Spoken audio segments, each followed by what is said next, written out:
नमस्कार। 2026 भारत के लिए एक बहुत ही क्रूशल साल होने वाला है। आज हम बात करेंगे भारत की विदेश नीति की, उसकी चुनौतियों की और उसकी बड़ी-बड़ी महत्वाकांक्षाओं की। ये वो साल है जहां भारत को एक मुश्किल ग्लोबल स्टेज पर अपनी जगह बनानी है, लेकिन यही वो मौका भी है जब वो अपनी असली ताकत दुनिया को दिखा सकता है। तो शुरुआत ही इस सीधी और थोड़ी गंभीर बात से करते हैं। ये एक लाइन ही सब कुछ साफ कर देती है कि आगे का रास्ता, आप जानते हैं, बिल्कुल भी आसान नहीं है। दुनिया की बड़ी ताकतें अपने अपने खेल खेल रही हैं और भारत इन सब के बीच से अपना रास्ता निकालने की कोशिश कर रहा है।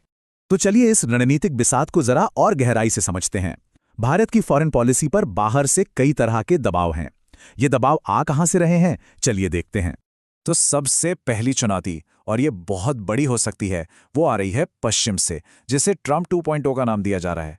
सोचिए, अगर अमेरिका फर्स्ट की पॉलिसी फिर से पूरी ताकत से लौटती है तो रूस से तेल खरीदने पर भारत पर भारी भरकम टैरिफ लग सकते हैं। ये हमारी एनर्जी सिक्योरिटी और इकोनॉमी दोनों के लिए एक बड़ा झटका हो सकता है। और फिर एक तरफ है चीन और पाकिस्तान का गठजोड़, जो हमारे लिए हमेशा सर पर मंडराता एक खतरा है। मतलब बॉर्डर पर लगातार टेंशन और दो मोर्चों पर एक साथ लड़ने की चुनौती। ये एक ऐसी पहेली है जिसे भारत को हर दिन हर पल सुलझाना पड़ता है। अब जरा अपने पड़ोस में झांकते हैं। यहां भारत की पड़ोसी पहले नीति का असली टेस्ट है। बांग्लादेश में अगर पॉलिटिकल स्टेबिलिटी नहीं है तो उसका सीधा असर हमारी सीमाओं पर पड़ता है। और दूसरी तरफ नेपाल हो, श्रीलंका हो या मालदीव्स, वहां चीन का बढ़ता हुआ दबदबा, आप जानते हैं, ये भारत के लिए एक तरह की रणनीतिक घेराबंदी का खतरा भी बनाता है।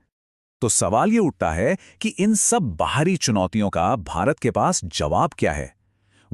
जवाब बाहर से नहीं, अंदर से आ रहा है, और वो जवाब है आत्मनिर्भर भारत। और मैं बता दूं, ये सिर्फ एक नारा नहीं है, ये इन ग्लोबल दबावों से निपटने की एक बहुत ही सोची समझी स्ट्रैटेजी है। तो आत्मनिर्भर भारत का असली मतलब क्या है?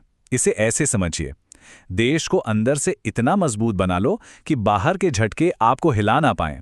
जैसे अगर देश में ही जरूरी दवाइयां बन रही हैं या डिफेंस का जरूरी सामान बन रहा है, तो फिर कोई भी देश संकट के समय सप्लाई रोककर हम पर दबाव नहीं बना सकता। यही है आत्मनिर्भरता की असली ताकत।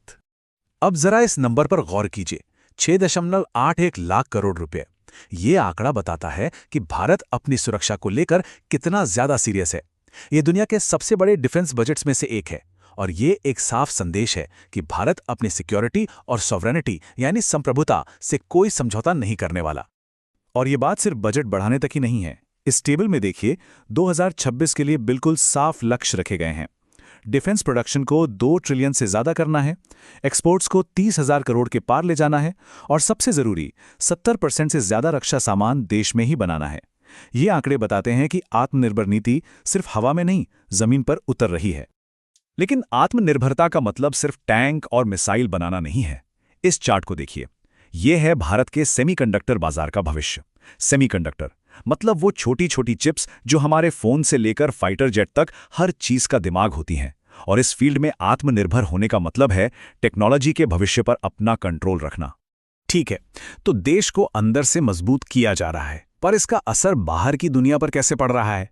यहीं पर आती है भारत की ग्लोबल साउथ स्ट्रैटेजी।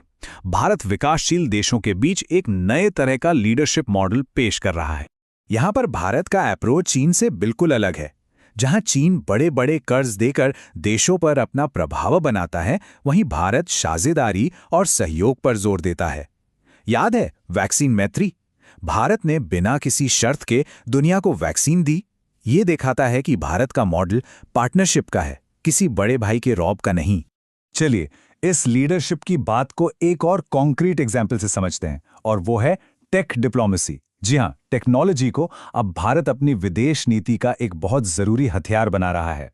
जरा इस लिस्ट को देखिए, फ्रांस के राष्ट्रपति, ब्राजील के राष्ट्रपति, यूएन और आईएमएफ के हेड, ये सब दिल्ली में एआई पर बात करने आए थे। ये भारत की कन्वीनिंग पावर को दिखाता है, मतलब दुनिया के बड़े बड़े नेताओं को एक टेबल पर लाने की ताकत। ये दिखाता है कि दुनिया अब भारत को सुनती है। और ये सिर्फ बड़ी बड़ी बातें और समिट्स नहीं है, इन बातों के पीछे ठोस पैसा भी लगाया जा रहा है। भारत सेमीकंडक्टर मिशन 2.0 के लिए 1,000 करोड़ रुपए लगाना ये दिखाता है कि भारत सिर्फ बातें नहीं कर रहा, बल्कि चिप मैन्युफैक्चरिंग को लेकर वाकई बहुत सीरियस है। तो हमने चुनौतियां देखीं, भारत का अंदरूनी जवाब समझा और उसकी ग्लोबल स्ट्रैटेजी पर भी नजर डाली। अब इन सब धागों को एक साथ जोड़ते हैं। ये सब कुछ दरअसल भारत के एक बहुत बड़े और मुश्किल बैलेंसिंग एक्ट का हिस्सा है। ये एक हाई स्टेक्स गेम है। तो अगर भारत की पूरी ग्लोबल स्ट्रैटेजी को 3 आसान स्टेप्स में समझना हो तो वो कुछ ऐसा होगा। पहला, जियोपॉलिटिकल दबावों के सामने डटकर खड़े रहना। दूसरा, देश के अंदर आर्थिक और तकनीकी ताकत बनाना। और तीसरा, दुनिया में एक ब्रिज बिल्डर यानी पुल बनाने वाले देश के तौर पर अपना प्रभाव बढ़ाना। और इस पूरी रणनीति का आखिर में लक्ष्य क्या है? क्यों किया जा रहा है ये सब? लक्ष्य है स्ट्रेटेजिक ऑटोनॉमी हासिल करना। आसान भाषा में कहें तो अपने फैसले खुद लेने की ताकत और इस मल्टीपोलर दुनिया में एक स्थिर बनाने वाली शक्ति बनना। भारत का लक्ष्य किसी पर हावी होना नहीं, बल्कि दुनिया में संतुलन बनाना है। तो आखिर में सवाल यही बचता है कि दिग्गजों से भरी इस दुनिया में क्या भारत का ये संतुलन साधने का खेल ग्लोबल पावर बनने का एक नया और स्वतंत्र रास्ता बना पाएगा? इसका जवाब ही आने वाले सालों में दुनिया में भारत की जगह तय करेगा।